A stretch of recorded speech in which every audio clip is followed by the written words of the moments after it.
स्वागत है यीशु मसीह की प्रेजेंस में।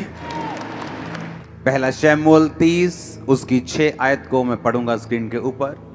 नीति वचन 26 उसकी 27 आयत को आप नोट करेंगे। प्रेरितों के काम 12 उसकी 1 से लेके 8 आयत तक, इसको भी स्क्रीन के ऊपर हम पढ़ेंगे। एक बार एक व्यक्ति ने, कुछ लोगों से नफरत करता था वो, और उसने आग लगाने के लिए उनके घरों को, क्योंकि वो जंगल के करीब था, तो उसने हवा देखी कि हवा इधर को है और सभी विरोधियों के घर इधर को हैं, तो उसने आग लगा दी जंगल में। और वो जगह जगह आग लगाता गया और आगे बढ़ता गया। जब जंगल में आग लग गई, उसे मालूम हो गया कि अब आग लग गई है, मुझे और आग लगाने की जरूरत नहीं। अगर मैं और आग लगाऊंगा तो खुद जल सकता हूं। तो वो चुप करके बैठ गया और देखने लगा। जब किसी ने पूछा तो आग अब आग क्यों नहीं लगा रहा, क्योंकि उसे मालूम था अब वो आग लगा चुका है और अब आग अपने आप फैलती जाएगी। जैसे जैसे हवा इधर को है तो आग लगती जाएगी। लेकिन नीति वचन 26 उसकी 27 आयत में लिखा, जो गड्ढा खोदे वही उसमें गिरेगा, जो पत्थर लुढ़काए वो लुढ़क कर उसी पर लुढ़क आएगा। उसे यह मालूम नहीं था कि उसने हवा देखकर आग तो लगा दी है, लेकिन हवाओं के ऊपर जो कंट्रोल है वो हमारा परमेश्वर रखता है। अब मैं आपको परमेश्वर का एक दास होने के नाते बोल रहा हूं, जब आग लग चुकी होगी हवा का रुख चेंज हो जाएगा। क्योंकि अगर आप लोग लड़ने वाले नहीं हैं हथियारों से, इसका मतलब ये नहीं है कि तुम्हारा परमेश्वर लड़ने वाला नहीं है। अगर तुम लोग बदला लेने वाले नहीं हो, इसका मतलब यह नहीं है कि तुम्हारा परमेश्वर जो है वो बदला लेने वाला नहीं है। क्रिश्चियन लोगों को हुक्म है कि जस्ट खड़े रहो। आप लड़ते नहीं, इसका मतलब यह नहीं है कि आपका परमेश्वर चुप बैठा है।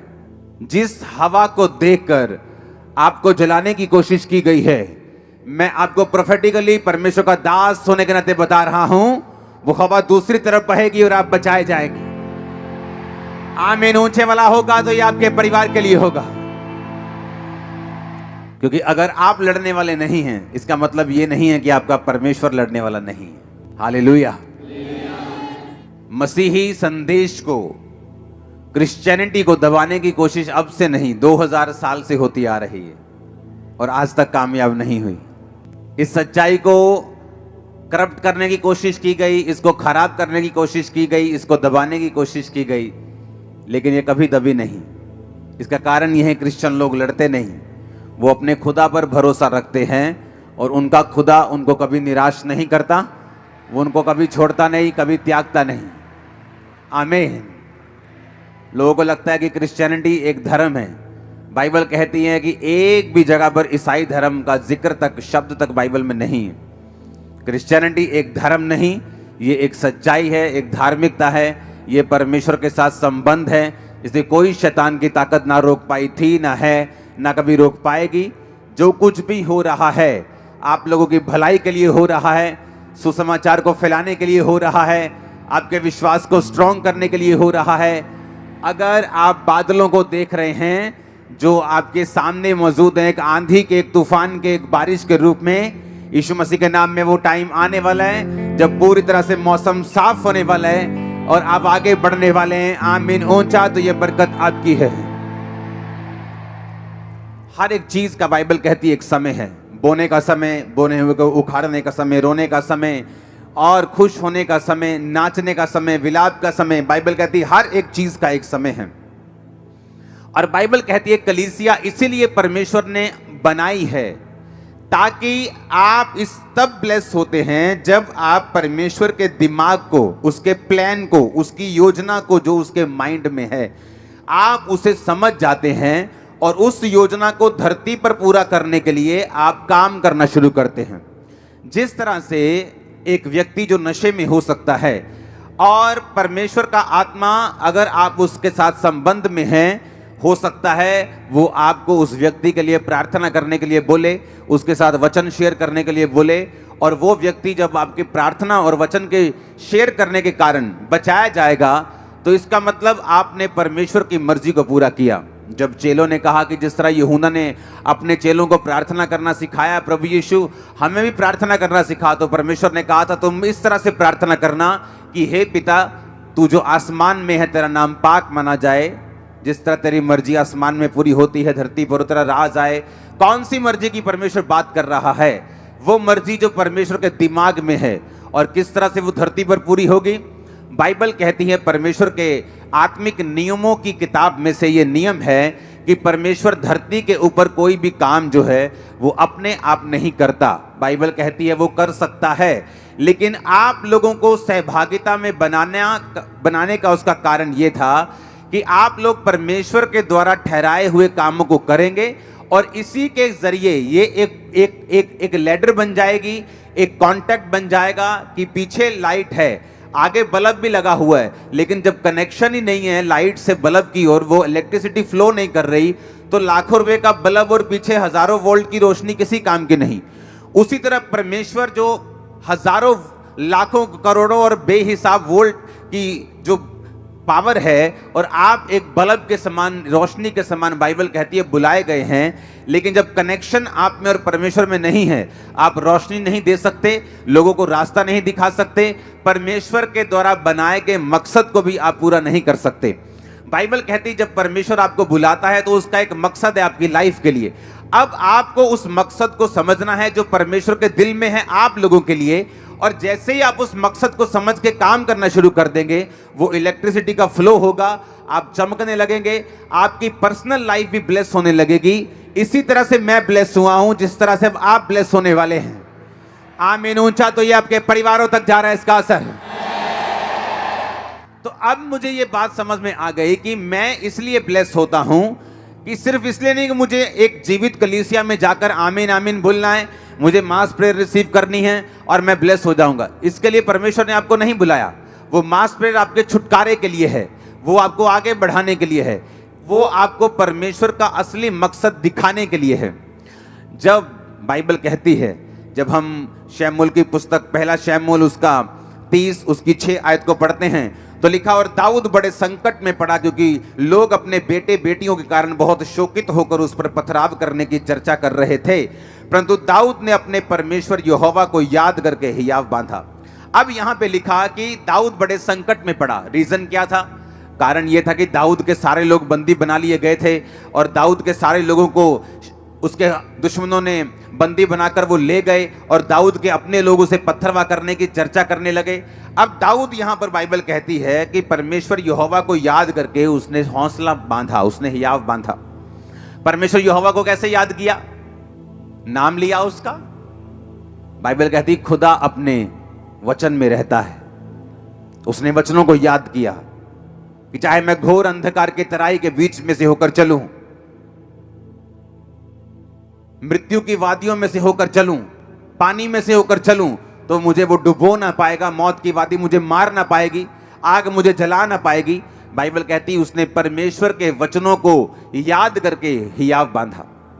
जब आपके आसपास का माहौल डर वाला है, या आपके आसपास का माहौल कंफ्यूजन भरा है, बेचैनी से भरा हुआ है, और अगर आप बाइबल नहीं पढ़ते, आप कभी भी छुटकारा नहीं पाएंगे।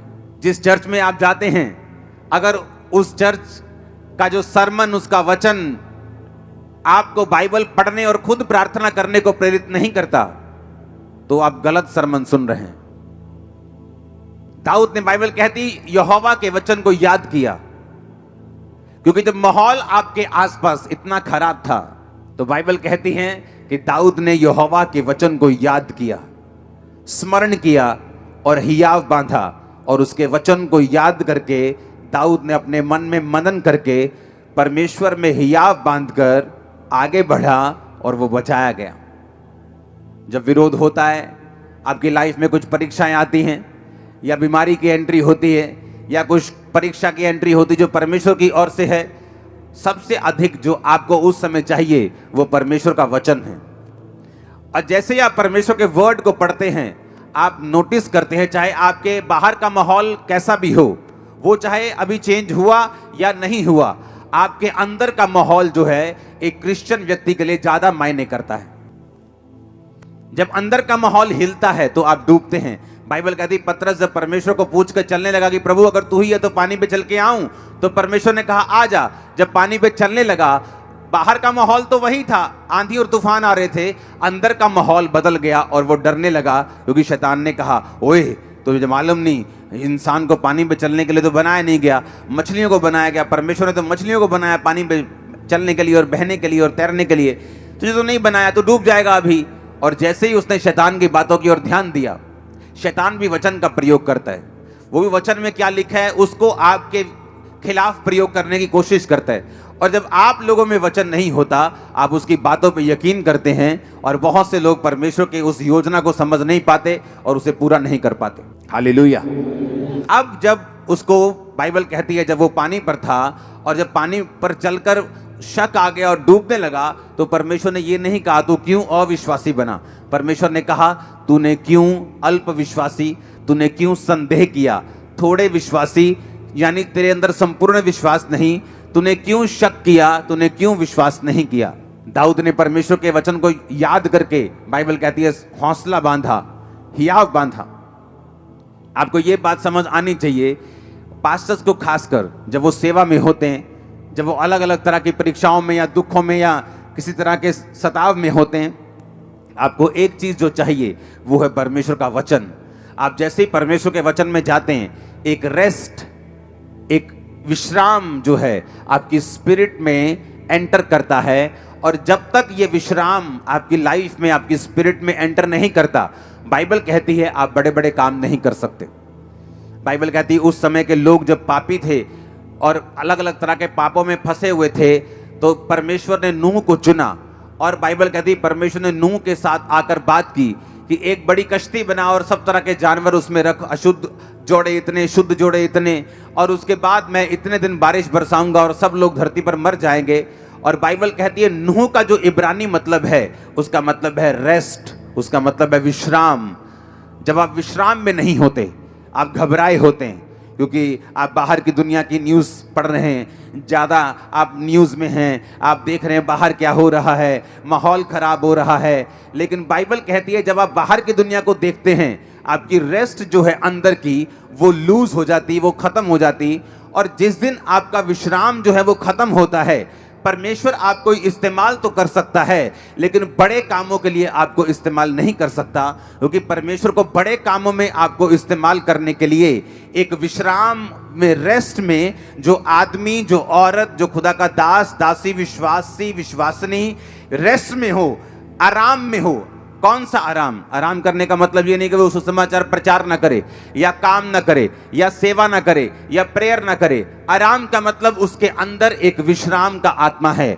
वो घबराया हुआ नहीं, वो डरा हुआ नहीं, उसे मालूम उसका परमेश्वर उसके साथ है। उसे मालूम इस आंधी तूफानों के आगे एक सनी डे उसका इंतजार कर रहा है। उसको मालूम है एक बड़ी टेस्टिमनी उसका इंतजार कर रही है। उसको मालूम है ग्लोरियस डेज उसका इंतजार कर रहे हैं। ओ आमीन, ऊंचा चाहिए मैंने कहा। उसे मालूम है दीर्घायु उसका इंतजार कर रही है। उसको मालूम है उसके बच्चों की साल्वेशन उसका इंतजार कर रही, उसको वो मालूम है, क्योंकि बाइबल कहती है वो विश्राम में जो रहता है, जो रेस्ट में है। बाइबल कहती है नूह के साथ परमेश्वर ने बात की। आप बोलते हैं परमेश्वर मुझसे बात करे, इतने अनरेस्टेड बंदे से परमेश्वर बात नहीं कर सकता। अगर वो अनरेस्टेड है, विश्राम में नहीं है, क्यों? क्योंकि उसकी हीलिंग नहीं हो रही। हर टाइम वो हीलिंग के लिए प्रेयर कर रहे हैं, हर टाइम हीलिंग के बारे में सोच रहे हैं, हर टाइम मास प्रेयर में भी हीलिंग के बारे में सोच रहे हैं, हर टाइम पर्सनल प्रेयर में भी हीलिंग के बारे में सोच रहे हैं। उसके बच्चा नहीं है, हर टाइम वो बच्चे के बारे में सोच रहे हैं। परमेश्वर को मानूं नहीं, मैं मानूंगा नहीं, कोई बात नहीं। हर टाइम अगर इसी बारे में वो सोच रहा है, इसका मतलब उसके अंदर रेस्ट की कमी है, विश्राम की कमी है। और बाइबल बताती है अगर परमेश्वर ने आपकी जिंदगी से बड़े काम करने हैं, खासकर पास्टर्स की लाइफ से, आपकी लाइफ से, विश्वासियों की जिंदगियों से, तो आपके अंदर विश्राम होना बहुत ही जरूरी है। बाइबल कहती है नूह एक विश्राम, रेस्ट में था। नूह का मतलब है रेस्ट, नूह का मतलब है विश्राम। नूह का नाम का मतलब रेस्ट था। लेकिन जब तक नूह असली रेस्ट में नहीं आया, परमेश्वर ने उससे भी बात नहीं की। जब नूह खुद रेस्ट में आ गया, अपने नाम का मतलब अपनी जिंदगी में पूरा किया, तो परमेश्वर ने उससे बात की, नूह अब मैं इन लोगों को नाश करने वाला हूं। अब एक बड़ा तूफान आएगा, एक बड़ी बारिश आएगी और सब लोग नाश हो जाएंगे। और परमेश्वर ने उससे बात की जो आत्मिक विश्राम में था। आपका आत्मिक विश्राम खत्म हो सकता है ज्यादा टीवी देखने से, ज्यादा फेसबुक देखने से, ज्यादा दुनियावी बातों में खोने से, प्रार्थना ना करने से, बाइबल ना पढ़ने से। बाइबल सुनना, वचन सुनना अच्छी बात है, लेकिन बाइबल पढ़ना बहुत ज्यादा जरूरी है। खुद वचन को पढ़ना सबसे ज्यादा जरूरी है, सबसे अधिक इंपॉर्टेंट है खुद वर्ड को पढ़ना। आप अगर वचन सिर्फ सुनते हैं और पढ़ते नहीं तो भी एक अनकंप्लीटनेस, एक अधूरापन सा आपकी लाइफ में, एक हल्की सी बेचैनी, पूरी बेचैनी नहीं, आपकी लाइफ में हमेशा रहेगी, क्योंकि आप वचन को सुन रहे हैं लेकिन पढ़ नहीं रहे। जो लोग सुनते भी नहीं, पढ़ते भी नहीं, वो तो बेचैन रहते, उसमें कोई शक नहीं। उनको ना तो अपने फ्यूचर का पता है, ना वो उनको डर है कि मेरे को कैंसर ना हो जाए, मेरे को बीमारियां ना हो जाए, मेरे को ये ना हो जाए। वो हर में डरा रहता है, क्योंकि बाइबल कहती है वो विश्राम में नहीं है और परमेश्वर के साथ सहभागिता में नहीं है। लेकिन अगर एक व्यक्ति बाइबल पढ़ रहा है, हाँ, और सुन भी रहा है, क्योंकि सुनना भी जरूरी है, सिर्फ पढ़ना जरूरी नहीं है। क्योंकि अगर आप सिर्फ बाइबल पढ़ते रहें तो बाइबल के प्रकाश आपके ऊपर उतरने बंद हो जाते हैं। अगर आप एक ऐसे व्यक्ति को नहीं सुनते जिसके ऊपर परमेश्वर ने बाइबल के प्रकाशों को किया हुआ है, जब एक प्रकाश पाया हुआ व्यक्ति आपको प्रीच करता है तो सडनली परमेश्वर आपकी स्पिरिचुअल आईज को भी ओपन करता है कि जब आप बाइबल पढ़ेंगे आप भी उसी मसीह के साथ बाइबल पढ़ पाएंगे जिस मसीह के साथ मैं आपको प्रीच कर रहा हूं, जिस मसीह के साथ मैं पढ़ रहा हूं, जिस आत्मिक आंखों के साथ मैं पढ़ रहा हूं। जब आप इस प्रीच को सुनेंगे, आपकी अपनी स्पिरिचुअल आईज और आपके परिवार की भी ओपन हो रही है right now in Jesus name. जब आपकी स्पिरिचुअल आईज ओपन होती हैं, आप बाइबल सुन के चले जाते हैं, और वो प्रचारक जो आपको खुद बाइबल पढ़ने और आपको खुद प्रार्थना करने के लिए नहीं बोलता, वो प्रचारक सही नहीं है। अगर मैं आपको बोल रहा हूं आप वचन सुन जाओ और घर जाके वचन पढ़ो, होगा क्या? जब आप वचन पढ़ेंगे आप विश्राम में चले जाएंगे। आपको मालूम, आपके आसपास का माहौल जो है, जो गलत माहौल है, आपको वो इफेक्ट नहीं करेगा, क्योंकि आपकी जो स्पिरिट है वो विश्राम में और रेस्ट में चले जाएगी। जब आप रेस्ट में चले जाएंगे, विश्राम में चले जाएंगे, तो परमेश्वर आपसे बात करेगा।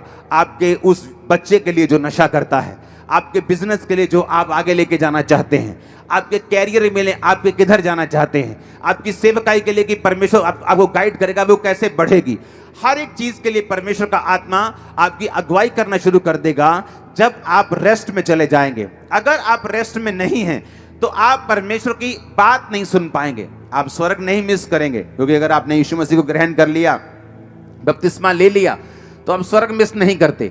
लेकिन धरती पर भी एक मकसद है परमेश्वर का आपको भेजने का, और जब आप उस मकसद को पूरा करते हैं, आप खुद भी रोशनी पाते हैं और आपके लोग, आपका परिवार भी रोशनी पाता है। इसलिए परमेश्वर ने कहा तू बच, तेरा घराना बचाया जाएगा। क्योंकि जब तू कनेक्शन कर लेगा और तू जग जाएगा, तू ऑन हो जाएगा, तेरे लोग भी रोशनी पाएंगे, तेरा परिवार भी रोशनी पाएगा, तेरे बच्चे भी रोशनी पाएंगे, तेरा भाई भी रोशनी पाएगा, क्योंकि तू मेरे साथ कनेक्टेड हो चुका है। आमीन।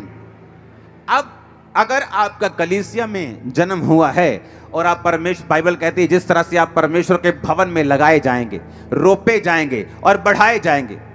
हर एक विश्वासी अकेला नहीं लगाया जा सकता। अगर आप सोच रहे हैं कि आप विश्वासी हैं, आप क्रिश्चियन, आप घर बैठ के प्रार्थना कर लेंगे, बाइबल पढ़ लेंगे, आप बिल्कुल रॉन्ग है 100%। बाइबल कहती, पौलुस ने कहा तुम कलीसियाओं की रीति के अनुसार इकट्ठे होना ना छोड़ो।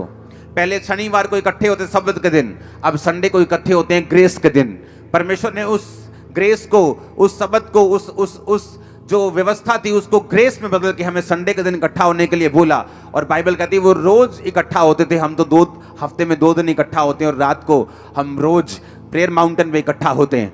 लेकिन बाइबल कहती है कि किस काम के लिए परमेश्वर ने आपको भवन में लगाया है। अब हम पढ़ेंगे, जब हम प्रेरितों के काम उसकी 12 उसकी 1 से 8 आयत पढ़ते हैं तो वहां पे लिखा, उस समय हेरोदेस राजा ने कलीसिया के कई व्यक्तियों को सताने के लिए उन पर हाथ डाले।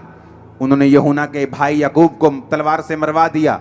जब उन्होंने देखा कि यहूदी लोग इससे आनंदित होते हैं तो उन्होंने पतरस को भी पकड़ लिया, और वे दिन अख़मीरी रोटी के दिन थे। उसने उसे पकड़कर बंदी गृह में डाला और 4-4 सिपाहियों के 4 पहरों में रखा, और इस विचार से कि फसह के बाद उसे लोगों के सामने लाएं। बंदी गृह में पतरस बंद था, परंतु कलीसिया उसके लिए लौ लगाकर परमेश्वर से प्रार्थना कर रही थी। अब बाइबल कहती है जब परमेश्वर के एक दास को मार दिया गया तो कलीसिया को गलती समझ आई कि हमें दासों के लिए भी प्रार्थना करनी है। सिर्फ परमेश्वर के दासों को हमारे लिए प्रार्थना नहीं करनी, हमें भी उनके लिए प्रेयर करनी है। और बाइबल कहती है वो लॉ लगाकर प्रार्थना करने लगे। जब वो लॉ लगाकर प्रार्थना करने लगे तो परमेश्वर ने अपने स्वर्गदूत को भेजा, और स्वर्गदूत आया तो 7 आयत में लिखा, उस कोठड़ी में ज्योति चमकी, उसने पतरस की पसली पर हाथ मारकर उसे जगाया और कहा, उठ जल्दी कर। और उसकी हाथों से जंजीरें खुलकर गिर पड़ी। स्वर्गदूत ने उससे कहा, कमर बांध, जूते पहन, और उसने वैसा ही किया। फिर उससे कहा, अपना वस्त्र पहनकर मेरे पीछे हो ले। और पतरस को अभी भी लग रहा था कि वो दर्शन देख रहा है, लेकिन वो असली में हो रहा था, क्योंकि कलीसिया लॉ लगाकर परमेश्वर से प्रार्थना कर रही थी। अगर वो कलीसिया ऐसी होती, देखती, अच्छा अब पतरस नहीं आया, अच्छा आज हीलिंग मीटिंग नहीं हो रही, अच्छा मैं जा रही हूं अपनी जॉब पर, मैं अपने बिजनेस, मेरी बुआ की लड़की की शादी है, अच्छा आज हीलिंग मीटिंग नहीं हो रही, अच्छा मैं आज नहीं आ रहा हूं, अच्छा आज डिलीवरेंस मीटिंग नहीं है, अच्छा आज नहीं चलता हूं। वो अभी क्रिश्चियन नहीं है, वो जस्ट बाबाओं की तरह एंट्री कर रहे हैं चर्च में। जब बाबा जी हैं, बाबा जी से हीलिंग लेने आ गए, बाबा जी नहीं है तो खत्म। लेकिन बाइबल कहती है वो कलीसिया, जब परमेश्वर का दास उनके बीच में नहीं था तो लॉ लगाकर परमेश्वर से प्रार्थना कर रही थी। ये कलीसिया का काम था। इसीलिए जो प्रेरितों के काम की कलीसिया है वो ज्यादा ब्लेस्ड और आशीषित थी। बहुत से लोग उस कलीसिया में से चुने जाते थे, और वो भी लंगड़ों को चलाया करते थे। बहुत से लोग जो थे वो फाइनेंशियली बहुत ब्लेस्ड थे, और कलीसिया में अपने मकानों दुकानों को बेचकर अपने पैसों को प्रेरितों के कामों में रखते थे। और कलीसियाएं बहुत जल्दी बढ़ रही थी, क्योंकि हर व्यक्ति अपने काम को, अपनी ड्यूटी को पूरी अच्छी रीति के साथ कर रहा था। और बाइबल कहती है वो कलीसिया दरिद्र नहीं थी, उसके पास पैसे की कमी नहीं थी। इमेजिन करो, अगर मेरे पास एक मकान है और जब मैं कलीसिया में आया मैंने अपना मकान बेच दिया, तो मैं तो फिर गरीब हो गया। तो ऐसे सब मकान बेचते जाएंगे तो सब गरीब होते जाएंगे।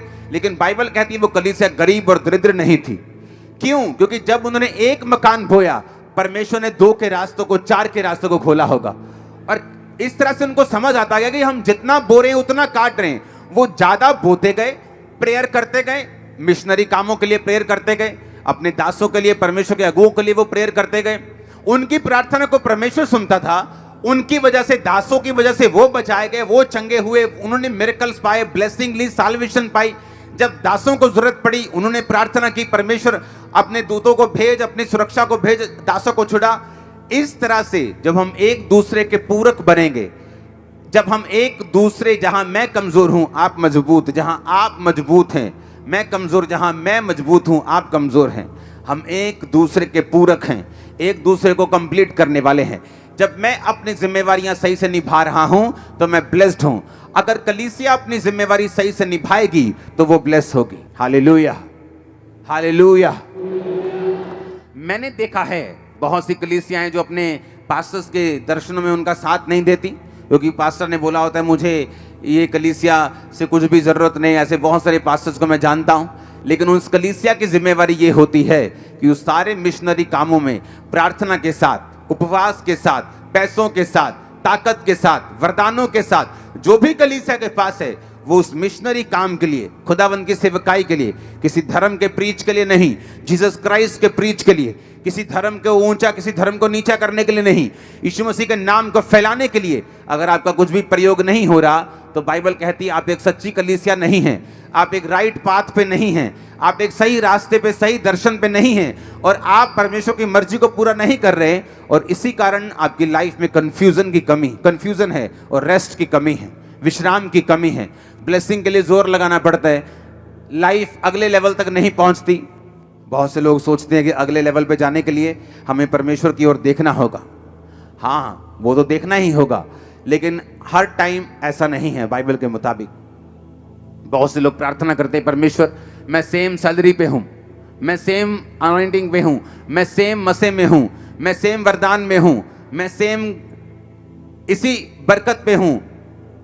क्योंकि अगले लेवल के लिए अगर किसान बोले कि मैं उसी 1 एकड़ को काट रहा हूं, क्योंकि वो फसल ही, वो बीज ही 1 बोरी को बो रहा है, और हर साल 1 बोरी बोता है, हर साल 1 एकड़ काटता है, तो वो सोच रहा है कि मेरी फसल क्यों नहीं बढ़ रही।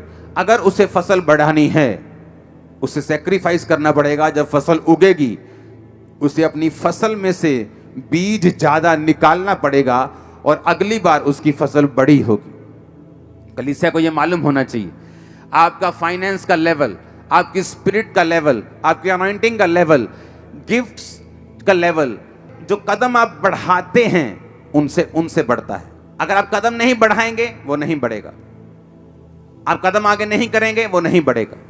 अगर आप फैसला लेने में देरी करेंगे आपकी बरकत भी देर से आएगी।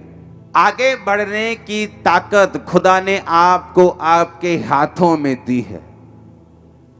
अगर आप आगे बढ़ना चाहते हैं वो आपके हाथों में है, अनॉइंटिंग में बढ़ना चाहते हैं वो आपके हाथों में है।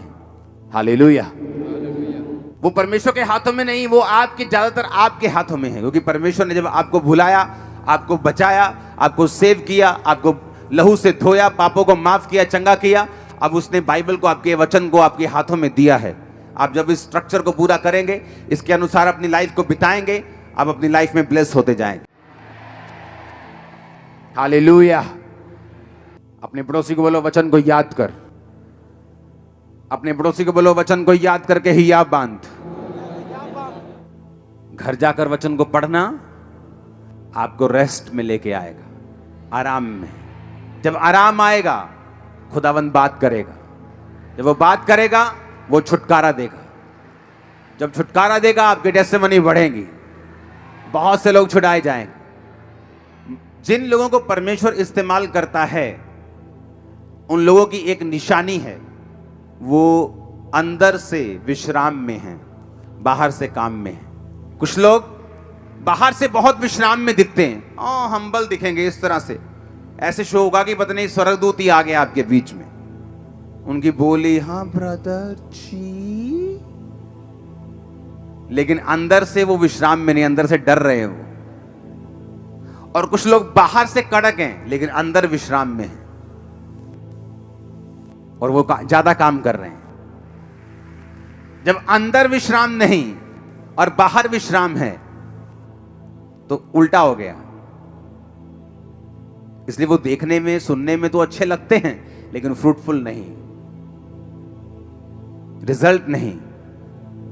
क्योंकि रिजल्ट लेने के लिए आपको इनसाइड से, अंदर से विश्राम में आना पड़ता है। और कई बार जब आप प्रार्थना में बैठते हैं, आप 4 घंटे, कई बार 5 घंटे भी लग सकते हैं, कई बार 3 घंटे भी लग सकते हैं, आपको उस विश्राम में घुसाने के लिए जो परमेश्वर ने आपको दिया हुआ, देना चाहता है।